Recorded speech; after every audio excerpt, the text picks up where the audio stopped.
Suše, požari, podnebne spremembe, to so besede, ki smo jih letošnje poletje velikokrat ponavljali, zato tudi z moje strani iskrena hvala gasilcem, prostovoljcem, policistom, ki so širom po Evropi in tudi v Sloveniji pomagali ljudem v najhujših požarih.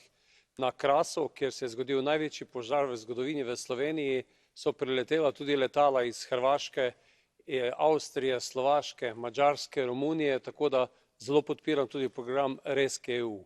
Kmetijstvo je velika žrtev tudi v sušnih območjih, zato moramo na področju kmetijstva igrati aktivno vlogo, graditi namakalne sisteme, sodobne, varčne, graditi tudi zadrževalnike voda, da nam voda ne odteče dolvodno. V Sloveniji odteče zelo veliko vode, sam pa sem kot sadjar letošnje leto s približno 1800 kubičnih metrov rešil 3 hektarje nasada jablan, tako da rešitve so lahko učinkovite tudi z malo porabo vode.